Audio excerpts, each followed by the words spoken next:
Hello, poodling arounders. Today I'm bringing you a story from my birth town of Blackpool, just down the road from here on the coast. Now, I'm going to keep this intro nice and short because there's a lot to say about the Spitfire Visitor Centre, and I'm going to leave that to John Coombes, a director of this fantastic visitor attraction that really is like no other in the resort or even northwest England. So, with no further ado, let's find out more about the Spitfire Visitor Centre. Hello, John. Thanks for joining us today. Now, people may never have heard of the Spitfire Visitor Centre in Blackpool because you are a bit of a hidden gem, aren't you? But please, could you tell us when the Spitfire Visitor Centre was first founded and how that came about? Well, it is a hidden gem. You're quite right, and considering it's been at Blackpool Airport since July 2015, yeah, it's amazing how few people do actually know about it. Well, yeah, 2015, we were looking for a new venue. We'd spent 6 years raising funds for the Spitfire Memorial down at Fairhaven Lake as a tribute to Sergeant Alan Lever Ridings and the funds raised by the people of the then horror of Lytham St Anne's. So we successfully raised £130,000 for that project and completed it with an official unveiling of in August 2014. And we were supposed to disband then. It was supposed to be a one-off project. And what we'd had during certainly the last couple of years was schools and groups saying, "Oh, can we come and visit you and you tell us about the project, etc." But we were on in a farmer's building over in Moss Side in Ray Green, and it wasn't conducive for getting the public in and things like that. So we always turned people away. So we put out an article in 2014, and Blackpool Airport came to our rescue. They had this old dilapidated hangar that had become a dumping ground, and we went to have a look at it, and yeah, the rest is history, as it were. But I remember the day clearly when we moved in on the 15th of July 2015 with all the volunteers saying, "Flipping heck, John, what have you done?" And we'll never fill the place. And now we're looking to build an extension on the site. Yeah, how it's grown. And you've sort of mentioned there the volunteers, but these are the people who run it, aren't they? They're all volunteers. Yeah, that's it. We've always operated until recently. We've operated as a although we're a limited company, Living St Anne's Spitfire Display Team.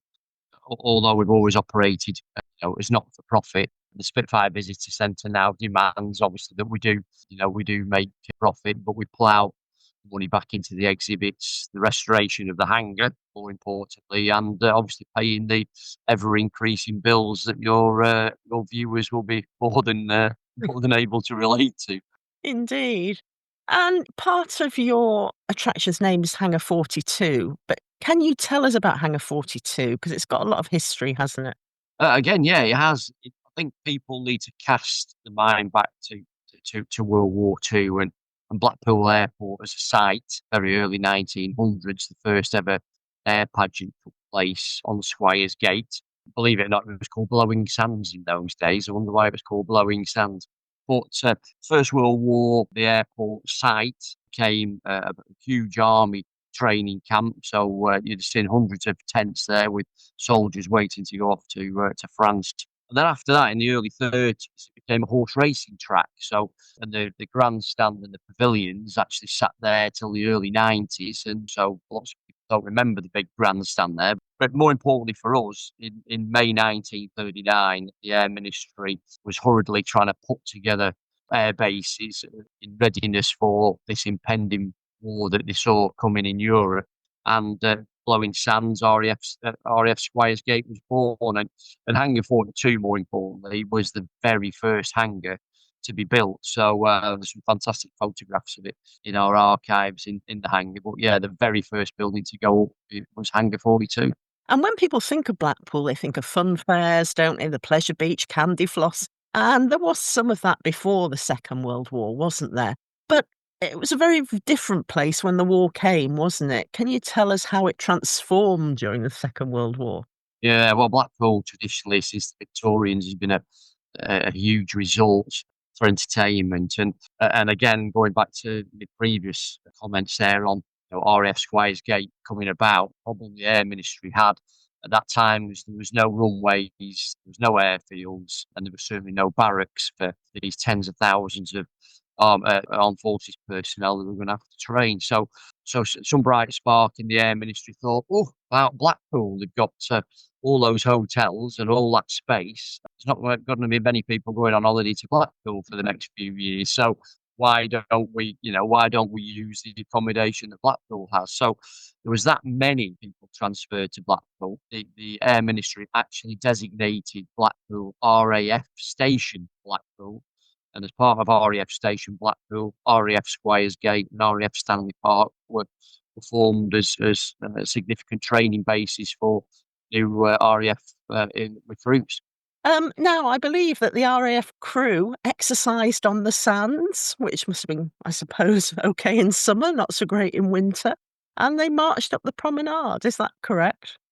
It is correct, yeah, and remember, anybody who's listening to this podcast that's over 58 years of age will remember jumping out of the bath into the freezing cold or cracking the ice off the bedroom window when they were kids. The generations today don't realise what a hardy bunch anyone over 50 actually is. But yeah, the whole of the town was transformed. And we're not just talking about RAF personnel here, we're talking about the Poles and all the Allied forces that came to Lancashire. So it was a massive role that was played by the whole community. And yeah, Blackpool would have been an exciting place to have been. You can imagine lots of hundreds of thousands of young men and women thrown into Blackpool and, living every day as it came, really.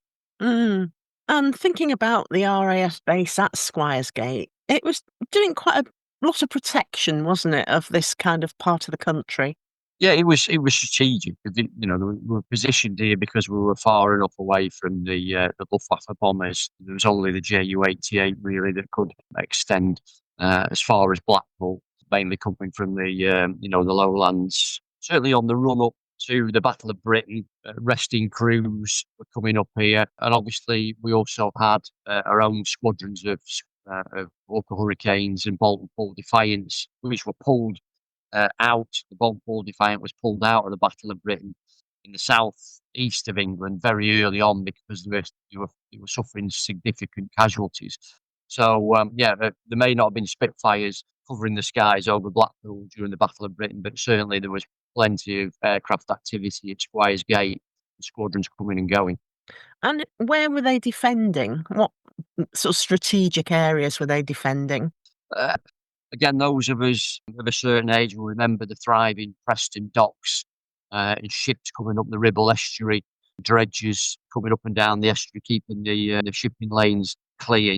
Lots of stuff was coming into Preston at the time, obviously into Merseyside, the western approaches, and the equipment and food that was coming in from America into Merseyside and to Preston. The huge shunting yards, massive shunting yards at Preston Station, Europe's largest armaments factory in Chorley, ROF Exton, which is now a housing estate. But also, that the whole infrastructure of the northwest of England, the Wellington Bomber Factory at Squires Gate at the end of the Blackpool Airport runway, and obviously the huge Hampden factory that was built in Hampden bombers at Samlesbury, which is now BAE Systems. So Lancashire was a real hotbed of military engineering, if you will, and obviously personnel training as well. So the RAF were up on a nightly basis, covering the northwest from incoming German raids all the way through the Battle of Britain, and then later on into the Blitz. And Barrow in Cumbria, was that another area that they were defending? Yeah, the whole of if you can imagine, when you stand on the promenade of Blackpool Tower behind you, you can literally see Barrow literally just across the water. Formby Point, it's a huge basin really. Morecambe Bay, there was strategic bases, Cark, etc., based all the way around, including Walney Island. So being between RAF Squires Gate, HMS Inskip, which was called Nightjar during World War II, fighter and coastal command, where the skies would have been pretty full around Black with RAF aircraft looking after the shipping side as well as the air defence of the whole of Lancashire. And it was a big county, Lancashire, in World War II. It included Manchester and Merseyside, don't forget. Yeah. So it was a big county. And which squadrons were involved with this? Were there particular squadrons based here? Yeah, the key ones were that served the longest were 256 Squadron RAF and 308 Squadron, which was a Polish RAF squadron. So they were mainly manning the night fighters, the Bolt Defiant night fighters. But again, because there was such a huge training element here at Squires Gate and the rest of recuperation side, there was constantly squadrons churning through Blackpool, if you will. But your key ones that were based here and have regular operational reports here with 256 and 308. So an equally strong Polish presence here at Squires Gate as the British area. And tell us a little bit about the Polish squadrons, because they had sort of, by this point, fled Poland, hadn't they? And been forced then further across Europe into Britain. And they just sort of arrived here in Blackpool, and we now have a really strong Polish presence in the town, don't we, because of this? Yeah, we do. And, that story of getting out of Poland, between September and January 1939 into France, then experienced the fall of France because a lot of the Polish pilots, you remember, they flew in Poland, then they flew in France, and then they escaped France, sometimes through Spain, to get to England, and then took up the fight again in the Battle of Britain and beyond. So, but yeah, all Polish squadrons. So we talk about 303 Squadron and etc. But they all came through Blackpool. Every single Polish squadron was formed in Blackpool, as was the Czech squadrons, by the way. A lot of Czech pilots, obviously, were when Czechoslovakia fell under the Nazi Kosh, they headed for the UK as well. So, I mean, you really have seen such an amazing variation of people from across Europe, which wouldn't have been normal in those days. Let's remember, but they all can literally trace their aviation heritage, the squadron heritage, back to RAF Squires Gate. And like you said, a lot settled back here because a significant amount of the RAF air crew or ground crew were then later demobbed at RAF Kirkham, which is now Kirkham Prison. So a lot came back to the northwest again, and to Lancashire in particular, and the Fylde Coast, were demobbed. And as we all know, many didn't want to go back to Soviet Czechoslovakia or Poland, and hence settled in the Fylde Coast and in Blackpool in particular. Mm. So we get a good picture. What would daily life have been like around Hangar 42? Do we know? And they were mainly training. There was aircrew being trained, no pilots being trained per se at Squires Gate, but flight engineers, navigators, radio operators who went on to be aircrew were being trained at Blackpool, and certainly using the winter gardens and the tower ballroom. They were just full of classrooms, hundreds and hundreds of desks strewn around those particular buildings. But they were really on the tools at Blackpool. So armourers, radio equipment, maintenance teams, like I said, armourers, mechanics. So all the hangars, including Hangar 42, would have been full of people learning the trade and trying to keep the aircraft serviceable. Most of the operational aircraft were actually parked over the other side of Blackpool Airport. So they weren't in the hangars. They were actually on the St Anne's side of the airport, dispersed across the airfield, ready to go, just in case, again, German bombers came in, made them harder to hit. So all the aircraft would have been lined up the other side of the airfield. And then at the end of the runway, there was the huge Vickers factory churning out 4,000 Wellington bombers. You can imagine the female population of Blackpool working in those factories. So that whole Squires Gate lane would have been a hive of activity with aircraft in the air, military personnel, trucks bringing wings in from RAF Stanley Park. So they were building the wings at Blackpool Zoo as we know it now, bringing them by road to Squires Gate for the final assembly of the Wellingtons. Wellingtons taking off, air training, air transport auxiliary personnel, like Amy Johnson, for example, roaming around ready to deliver these aircraft. It must have been an amazing place to have been, Squires Gate, and sadly, a bit of history that the resort has actually lost, to be honest with you, and we need to try and pick it back out again. You just make me actually want to be there. It's amazing, isn't it? You don't Yeah. really want to be in wartime, but it just sounds like it was quite exciting at the same time, that being involved was probably quite exhilarating, I suppose, especially if you're a woman, because you probably hadn't had much that was particularly challenging for you in your life, and to suddenly be thrown into that, I can imagine was quite an eye-opener for a lot of women. Oh yeah, I mean traditionally the girls would have been housewives, wouldn't they? Mm. They would have had, some would have had perhaps retail jobs and whatever, but they certainly wouldn't have been rolling the sleeves up, putting an engine in a Wellington bomber, you know. So yeah, it must have been a fantastic time for the local residents. Yeah, we still had obviously the fear of this impending attack that was, you know, due from Operation Sea Lion, but yeah, from going out at night, letting your hair down, and the skills that we sought actually picked up during the war years. Yeah, it must have been a fantastic pause, and you can understand why. You know, as a nation, we've had that sense of community and all in it together attitude between the early 1940 and into the 50s, 60s, and 70s, if you will, because of what the country went through, and everybody really did have to knuckle down. You know, Yeah. you only stopped rationing halfway through 1950s. You know, you can go and get double cheese mac and chips and what have you at 2 o'clock in the morning. Now, you know, you literally were on rationing until the mid 1950s. These are the stories we try and tell in the Hangar. You know, we've got a school, one of the Blackpool schools in today. I mean, these are the sort of stories we'll try and tell the year five and sixes. Yeah, they do look at you as if you just keep making these things up. They can't believe that, you know, no one's seen a banana or anything like that. You know, so yeah, it's a nice bit of history that we like to teach. It's amazing what the kids actually take in. To be honest with you, it Yeah. really sticks with them, things like that. All those little things. Yeah, that's what they Yeah, say it does. for, isn't it? So has there been much renovation of the hangar since the wartime? The only thing that's actually not original on it is the roof, which was changed in 1982. Is now due to be changed again. Anybody who lives in Blackpool will know the Soltec and knowing I remember my dad's brand new Capri turned into a pile of rust within a couple of years when we had the guest house in Blackpool. You know, so it is totally original. It's amazing, really, that this temporary Bellman hangar was built in May 1939 with the life expectancy of World War II, and she's still sat there with a lot of her original corrugated steel still trying to keep us wet, warm, and dry inside. So she is. I mean, she's the first building to be built, and she's going to be soon the last one to survive because Mm. a lot of the old hangars have been earmarked for demolition as part of the new Blackpool Airport enterprise zone. So let's get to the exciting bit now. So there's lots of elements to what you do, isn't there? Which is why you won the Small Visitor Attraction of the Year award. Yeah. Let's start with some of the hardware. What planes can people see if they come and visit you? Well, we've got an array really.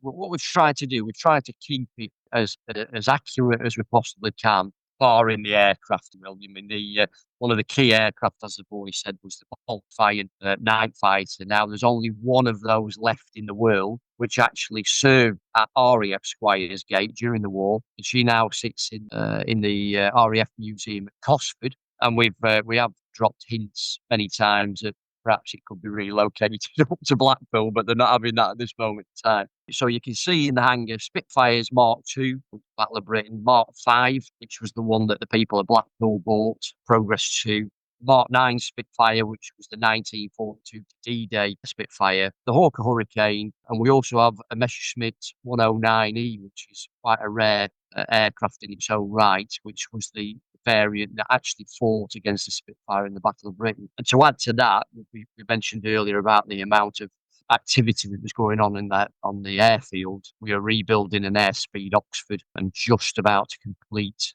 the cockpit section of that original aircraft, which we're restoring back to a taxiable state. We don't think she'll fly at this stage, but she'll certainly be able to taxi when the engines run. And that was the aircraft that was flown by Amy Johnson from RAF Squires Gate the day she died. So again, so there's people think they're coming to the hangar just to see an aeroplane, but they're not. They're going to see the whole variation of Spitfires, and certainly the key protagonists in the Battle of Britain.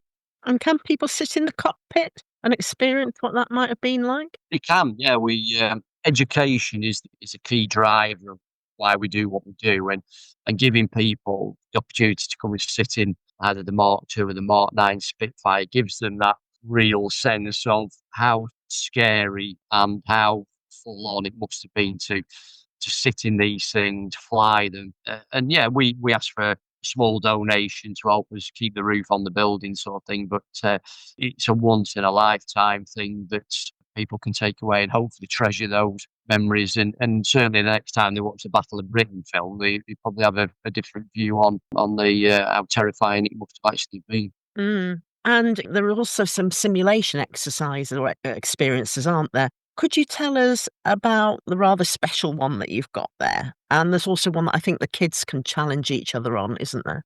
Yeah, well, I think everybody's after an experience nowadays, aren't they? So I think we're just trying to bring. We're not a museum; we are a visitor centre. We call it a visitor centre because we do have live Spitfires and Hurricanes coming in and out the hangar throughout the year. So we're not a dyed-in-the-wool museum, if you will. We are fortunate enough to have the world's only full-size Spitfire flight simulator. So that's a converted Mark V Spitfire replica. Everything in it works. And Andrew, who has spent 10 years developing that, will get you dressed up as a World War II pilot and put you through an hour's training to see exactly what it is taken to get one of these things into the air, and more importantly, fighting one of them. So a fantastic opportunity to fly that Spitfire simulator. But we also have another little one which we used. We actually built that for Grandpa's Great Escape, which was a book written by David Walliams. We did some filming for that, and BBC Scotland kindly said, "Oh, you can keep that after the filming." So we turned it into a junior simulator, if you will, disabled access, so we can get the visitors in wheelchairs in it.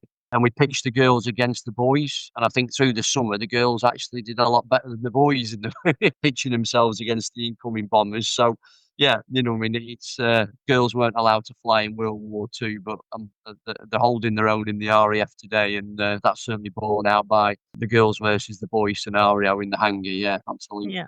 And there's an extra fee for the very special simulator, isn't there? Just specify that. Yeah, that's not open on public open days. We do hold some taster sessions on occasions throughout the on our open days. Well, yeah, that's usually you book that in advance via ravencockpits.co.uk.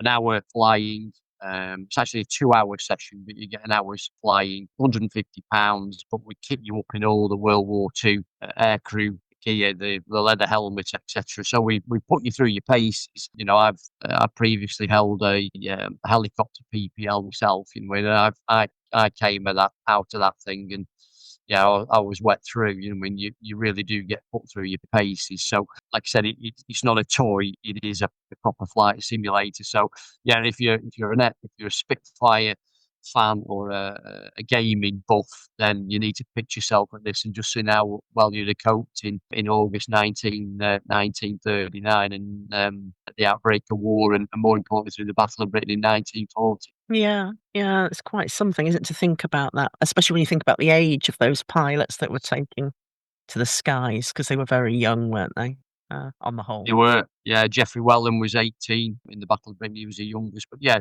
typically, the average age was 22, 23. Many of these lads didn't even drive cars. That's how young they were. And typically, from learning to fly to being in combat, you probably only have 40, 50 hours under your belts. Some teenagers are taking that length of time to get a car license nowadays. Yeah, it's It's pretty unimaginable. sober. Yeah. And can you then describe we've got the planes sitting there, but what sort of infrastructure lies around all the planes? Because 'Cause you've got themed rooms, haven't you? And these convey some of the backroom things that would have gone on behind the actual flying, don't they? Yeah, so everything that you see in the hangar would have actually been there on the airfield during the RAF Squires Gates time. So we try and display all the aircraft with weaponry, with ground support equipment. It's all original. It's all working. So we try and restore all these artifacts. But yeah, you're quite right. Around the rooms, we have like the operations room. Now that is a depiction of what actually would have been at Bartle Hall, just outside Broughton in Preston. So that would have been where a sector station, sector command would have actually been at Bartle Hall in Preston, and we try and picked been going on. So you can remember the girls pushing the counters around on a mat, pine pulls 100 plus and all that. So we tell that story in the hangar, but we also have an aircraft archaeology section there. So we have a team of historians and keen archaeologists who go out and find Lancashire wrecks and bring them back. But we also talk people through the stages for the aircrew. So, the operational mission planning, coming back after a mission, and how they used to download what they'd seen and experienced, and also the scramble huts and things like that which would have been strewn across the airfield. As I mentioned earlier, the guys weren't sitting in the hangars; they were sat with their aircraft, waiting for the bell to ring and to be scrambled. So we try and talk people through all the stages, really, not only what the ground crew were doing, but obviously what the air crew were doing as well. 256 and 308 squadrons when they were on operational missions. Because I've always fancied the operations kind of role in the war. That's that's what I would have really loved to do, actually. Yeah. Everybody loves that. That's probably one of the experiences that we're going to have to do. Really, we probably have to start getting the girls, getting them dressed up and producing a script and trying to recreate that sort of thing and give people the opportunity to do it. Yeah. It's something that we've discussed and we've thought about. It takes some planning and some training to do it, but yeah, I think again, as I said before, the schools are in as we speak, and the girls seem to we teach Morse code. Girls pick the Morse code up really quickly. The lads are still scratching their head by the end of the session, and you can understand why the girls were in Bletchley Park and places like that, decoding and being, doing the stuff like the operations room, because they were able to absorb, well, multitask. We all know men can't multitask, don't. So, the girls were really good at that. And that's borne out even today with the primary schools that we get through, So, yeah, the girl power all the way, isn't it? No, I think that sounds a great idea to get them sort of with a script. I'll be there Yeah. pushing those planes around. So tell us about the archaeology room, because I think you've got a big showpiece talking point in there, and there's a bit of a story behind its discovery, isn't there? Well, we've got the Ju-88, which was recovered just before lockdown, actually, and was actually filmed part of World War II treasure hunters with Sub from Madness. That Ju-88 was on a bombing raid. Actually, it was supposed to be bombing Liverpool during the Liverpool Blitz in May 1941, and actually came out the clouds over Blackpool. Realised it was in the wrong area, and remember, you weren't allowed to bomb Blackpool at that particular moment in time because there was plans for it. So off went a bolt ball Defiant from RAF Squires Gate, chased it down literally over Lytham Green, over the windmill there, and shot it down. 3 of the 4 crew managed to get out, and they swam ashore at Lytham Windmill and were took into custody by the Lytham Bobby, who just happened to be walking along with his truncheon at the time. Was suddenly faced with these 3 German air crew. So yeah, that was key story back in the day, and we took the Lancashire Aircraft Investigation Team, who were part of our hangar. Took 12 years to find that particular aircraft, and like I said, yeah, managed to recover a significant amount of it, and recovered some back to the hangar for restoration, the engines, etc. Sadly, it would have been a lot more complete, but because people, when it crashed, there was a lot of residents from Hesketh Bank and Southport walking out onto the sand flats, if you will, to look at the wreck. So the army actually blew it up to discourage people from walking out to it. It was pretty much complete.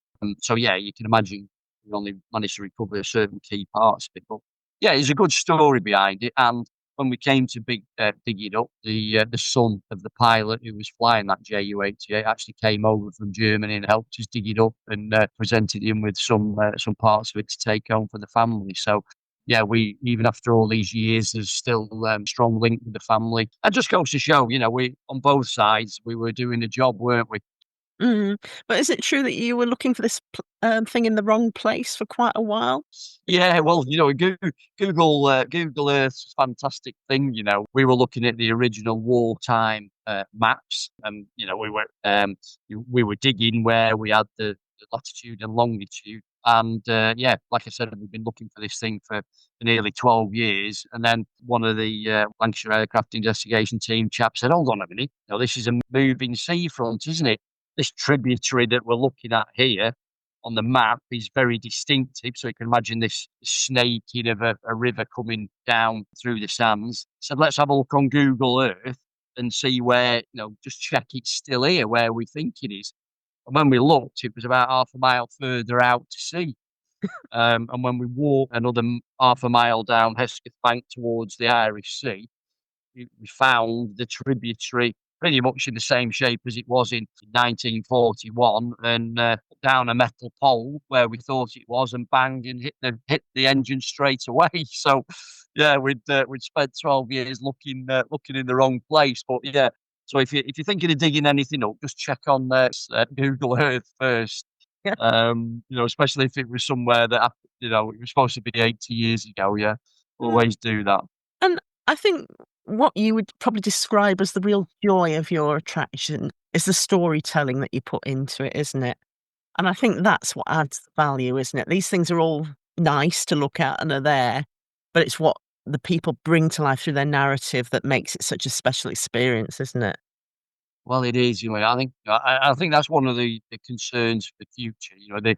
A lot of the volunteers, like I said, they're all volunteers. We have two volunteers whose dads landed on the beach on D-Day. So they're volunteers in the hangar. We've got chaps who, 60% of us are ex-military. My two grandfathers both were in the RAF as ground crew.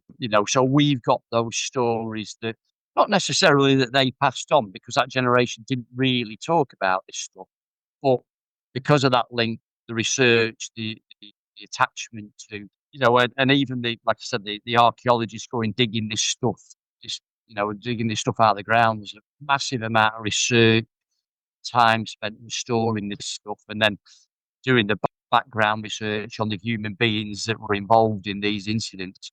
I mean, that's what is remarkable about Hangar 42. It's that storytelling. You don't get that at many museums, and I get why, because it's such a massive drain on resources. We've got over 100 volunteers. We're open 4 days a week, or we have been this year until the end of September. It's a massive drain, but this is why now we're recruiting new volunteers. We're trying to impart these stories onto school children and Cubs groups and Scout. We need to try and keep that passion and that storytelling alive. People don't want to read things now. Our visitors to the hangar stay for 3, 4, 5 hours because they're enthralled with the storytelling. So when we need to develop that further and make sure we pass that knowledge on to the volunteers of the future, I suppose. So anybody, any young person out there listening to this who thinks that they want to get involved, you'd welcome them with open arms? Yeah, anybody over the age of 17 can take as volunteers. We've got some younger supporters, if you will. We have a supporters program where you can become a supporter of the hangar. Yeah, we've got to get the young people through. Well, yeah, I think the younger people, ex-military, ex-aircraft engineers, I've got BAE systems up the road. There's not really any excuses why we can't pull together a community of volunteers, because the Spitfire Visitor Centre is there for the community. We're hoping Blackpool Council will recognise its value to the community, and we're grateful of their support. But we need to continue to grow as a site, as a collection, as a team of volunteers. So yeah, we need the community to embrace it, really, so it continues for many years to come. Yeah. And then moving on to something else that you've got there. As you know, my uncle Val was shot down over Germany when he was on a raid. And you've got something that I've not yet done, but I really must do, because I could actually go on a night raid to Berlin, couldn't I, and experience what that was like with audio from a BBC presenter who actually did that trip, Yeah. and just have that immersive kind of experience, couldn't I? And that's all in Hangar 42, isn't it? It is, yeah. We have a replica section of Lancaster Bomber, which includes the wireless operator's position and the navigator's position. And you're right, the BBC actually sent a war correspondent up on a bombing raid in 1944 over Berlin and Lancaster. And the amazing thing, the chap was actually standing there with the record player cutting 78 discs, 78-inch RPM discs and recording the whole mission. So all the headsets from the pilots and the tail gunner were all wired into this record player. And and then to the BBC's credit, they did a virtual reality reconstruction, which we have on a VR headset, and that relives this mission. So wherever you look around you, 360 degrees, you get a 3D image of what was going on in this mission. And I think the thing that strikes you more is just how cool the crew was. I'm not going to give the story away, but the pilot was 23 years of age. You sit in that thing again with the claustrophobia of being in that particular position, looking out the window, seeing what's going on to your colleagues around you, and what's going on the ground as well. Let's remember, this is war we're talking about. It's not a pleasure flight. It gives you another appreciation of just how golden that particular generation was, and how they went up 13, 35 missions, and then volunteered to go back and do another 13, 35 missions. I'll never know. It must have been absolutely terrifying. And those guys that we've spoken to, which we were lucky enough to speak to back in the early days of the project, every single one of them did say, I was terrified, and whether that was a Spitfire pilot or a tail gunner they all admitted, hey, listen, I was terrified. So, again, it's important to try and give people that experience and give them if somebody comes out of there with a tear in their eye, we take great pride in that because we've done our job right. Yeah. War is war at the end of the day. And that's why I've not done it yet, because I'd probably come out in floods of tears. Well, get in the queue, because I was exactly the same. Well, there's a big box of Kleenex there, so don't you worry about that. We're all yeah. If you don't come out, if you come out of there and you're not, there's something wrong with you, quite frankly. You've got to again, it's not a game. It's a depiction of something that really happened. And like I said, those voices, listening to those young lads communicating with each other, he's quite, he's quite moving. Yeah. Now, you do a lot with schools, don't you? What is it that the kids really get into when they come to see you? I think the first thing is when we walk through the door. Half of them nearly fall on the floor. A lot of the kids from, certainly the Northwest, you haven't got many World War II military aviation museums. There isn't any. You can get up to Carlisle, as Hooton Park, but then you're going into RAF Hospital down into London, sort of thing. But this is the real deal. So to see the kids' faces when they walk through the door is the first thing. And interestingly enough, when the schools give us the feedback, we had some great feedback from last year. And some schools said when they did the end of year review with the kids, it was unanimous that the kids said the best day of the year was when we went to Spitfire Visitor Centre. And I think that's because we're dragging them back 80 years, aren't we? We do teach them about the Battle of Britain, teach them about the Holocaust, teach them about the home front and what the guys and gals were doing in Blackpool in the factories, etc. So we teach about women in the armed forces. Fortunately, it's back on the curriculum. There was quite a few years where World War II was taken off the English school curriculum. Fortunately, it's been put back on now. So we give them code breaking, do a session on code breaking. So they're on the Morse key trying to work out the messages that are coming through. This is stuff that you don't get to do in this day and age. Hands on, using your brain. You're not asking AI to do it. AI's not going to. Well, you've got to work it out for yourself. So yeah, we're really putting through the paces, and I think the whole environment of they come in and they have to bring the big coat. You know what I mean? They're not coming in the t-shirts. There's no heating in the Spitfire Visitor Centre. Hardy bunch back in the Second World War. So they really are being dragged back 80 years to what the great grandparents sort of experienced. And I think that's what sticks with them more. You've been in there, Jane. You go in that building, and I suppose the best way of putting it is atmospheric. Yes. And we haven't created that atmosphere. That atmosphere is Yeah. in there. And yeah, It's anybody. spine-tingling, isn't it? I find it spine-tingling, and when the planes fly over from the airport, it just comes to life, doesn't it? You think, "This is how it must have been." Yeah, Oh yeah, think exactly. Yeah, you're reliving it. You are reliving it. You're reliving the cold, the heat, the Mm. wind, the noise. The people say, "Oh, the doors are rattling." Well, yeah, because they did. You have to rattle because if they didn't rattle, the building would fall down. So yeah, you really are experiencing exactly what they were done Mm. 80 odd years ago, and an adventure playground at the end of the Yeah, it's day. like another world, isn't it, that you step into when you walk through the door, yeah. It's a world you can't really comprehend at this moment in time because it's so different from the life we have now. Yeah, Yet you come out that appreciation that we only have that life because of what these people who were in that hangar actually did for us. And yeah. and that's And that's it. I think that's the thing with the school visits. I mean, it's a very, very fine line that we're treading now because, as I mentioned earlier, the building is original and it needs money spending on it. We'd love to buy it off Blackpool Council if they'd let us buy it off them because we can secure it as a heritage building then. But she needs to be overclad now. We can't clad it in modern materials because you'd lose the whole atmosphere of.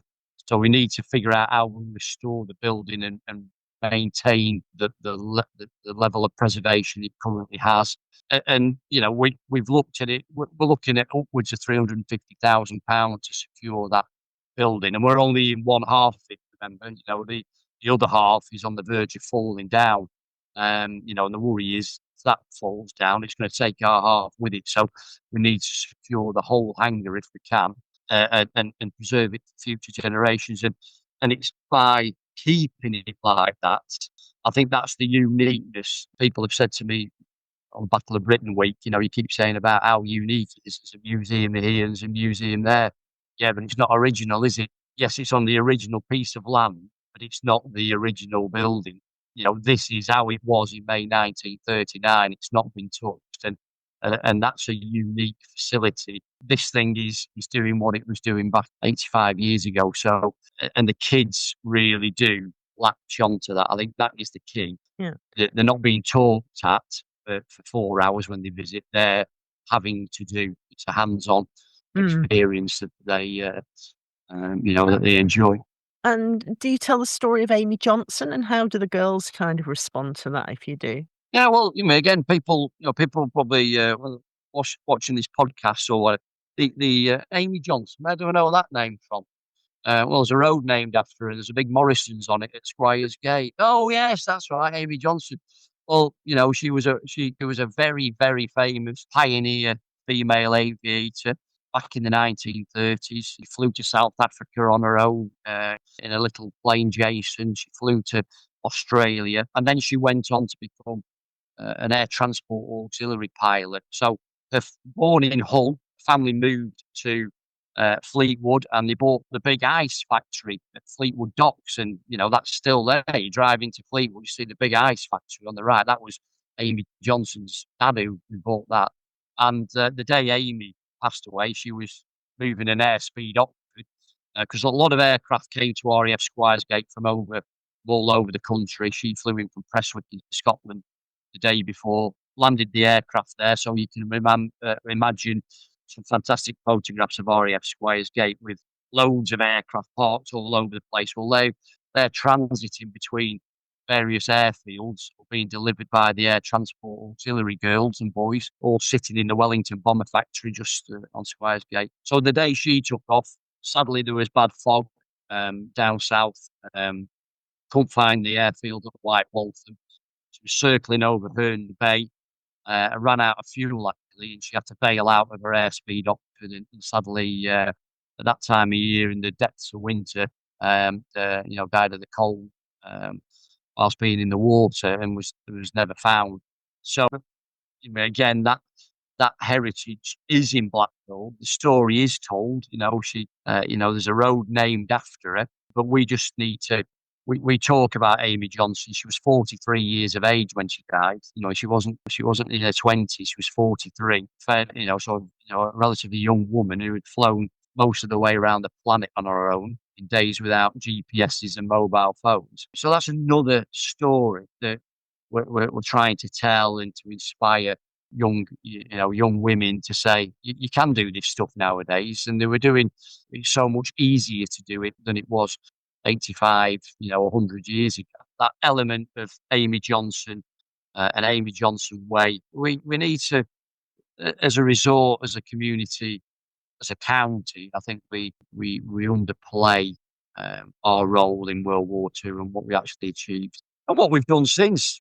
And there are special experiences where you can actually be in a Spitfire and land at Hangar 42, aren't there?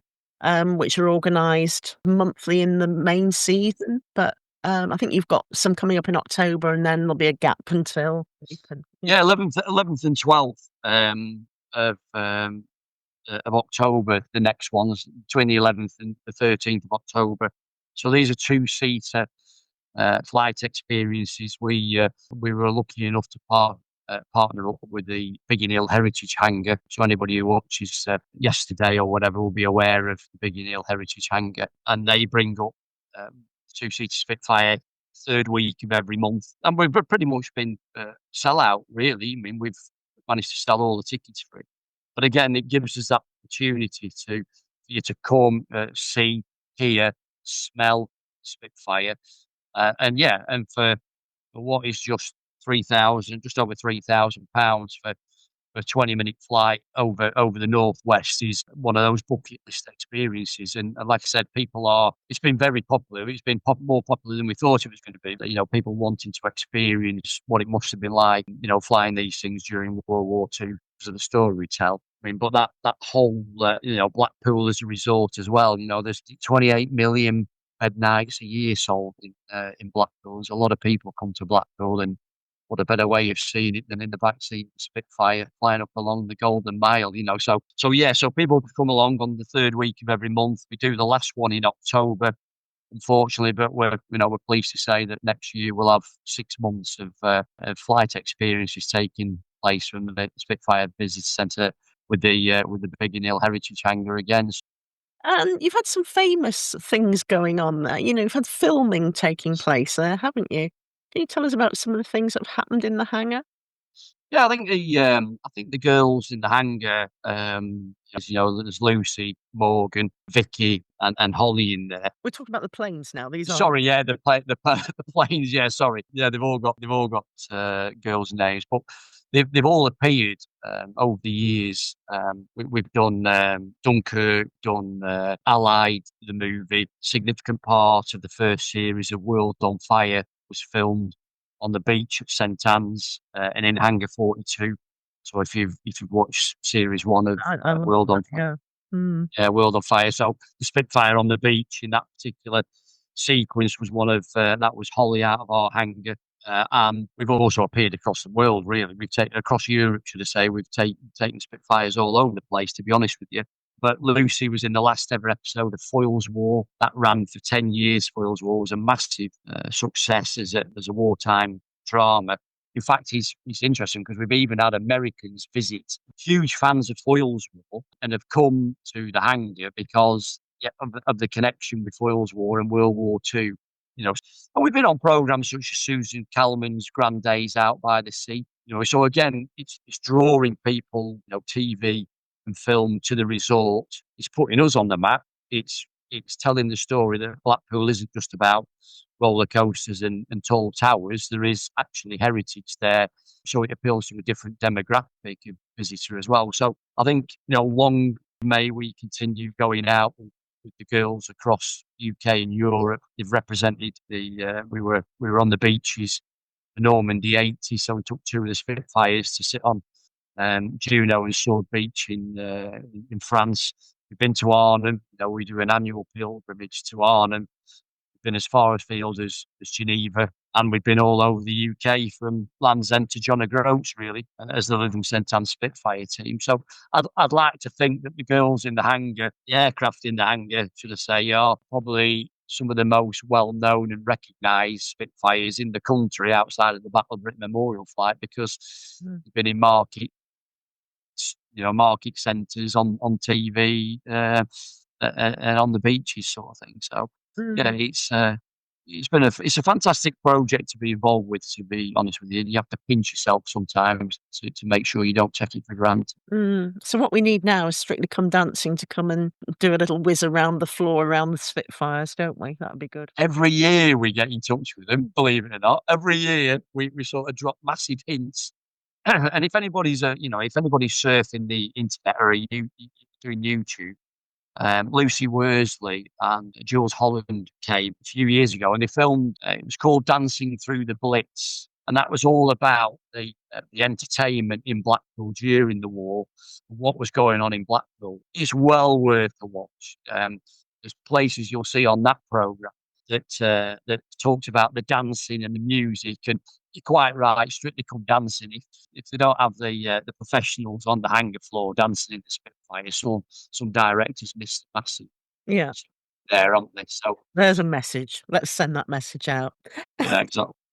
Now, what would you say to anybody who's just wondering, is this for me? Do I have to be a petrol head? Could I enjoy this experience? What would you say to them? I think there's probably no greater point in time since the end of the Second World War than the last couple of years, where looking at ourselves as a nation, identity, what do we stand for, what are we about? So this is about national heritage, national identity, and so the stuff that gave us the character that we've always had. The stiff upper lip, the resilience, the sense of humour. And that's what this is about. It's not just about the Spitfire and the bravery of the pilots and the ground crew that kept these things in the air. And let's remember, there was 2,800 odd pilots killed in fighter command alone in World War II. 370 ground crew men and women died on the ground in the Battle of Britain. It's not just about that. It's about who we are as a nation. The engineers, Reginald Mitchell, deliberately sacrificed his own health and died as a result of his cancer to finish designing the Spitfire. That was something of personal sacrifice to his wife and his young family. He gave up his life, not holding a gun, but finishing the design drawings and making sure that Spitfire was built. All these things you forget about as a nation. The engineers, the men in the operations room. So these stories, and the identity of who we are and why we are the English, the Scottish, the Welsh, the Northern Irish people we are today.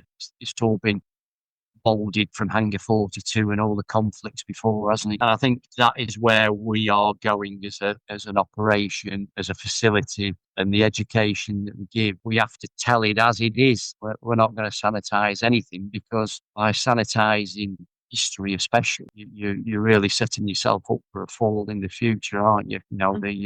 Yeah. That the Nazi Party existed, and people need to know whether it existed and what it was about. Wipe it out, can you? Exactly. Politics is Mm. a huge part of everybody's life, and we need to make sure that people know the goods and bads of politics. So, yeah, I think we've got so much more to tell, and as a result as well, and a facility. I think if the community can come together and help expand that story, I think we can make it one of the top attractions, not only for Blackpool, but for people interested in heritage, history of Britain, and who we are. If you come to Spitfire Visitor Centre and get it from the horse's mouth, really. And let's just as an aside and as the final thing, let's just focus on something that you intimated at earlier when you talked about that Blackpool wasn't supposed to be bombed, because this is something that amazes me, in which, having grown up in Blackpool, I didn't know. But this is an incredible fact, isn't it? Shall we tell people why Blackpool wasn't supposed to be bombed? So in May 1940, we were going through the Battle of Britain. 15th of September, that was ending. The key consequence of the Battle of Britain was nothing to do with defending your airspace, whatever. There was tens of thousands of Wehrmacht troops with barges and ships ready to board and to invade the southeast coast of England. And the key rest and recuperation town for the Wehrmacht, the German army, following the successful invasion of England, was Blackpool. And it was earmarked as that because, again, of the accommodation and the attractions and this, that, and the other. So there was a diktat sent out there that, look, we're not going to flatten Blackpool, flatten Liverpool and Preston and Manchester and Coventry and Sheffield, but leave Blackpool because we'll go and have a couple of pints up there once we've invaded England.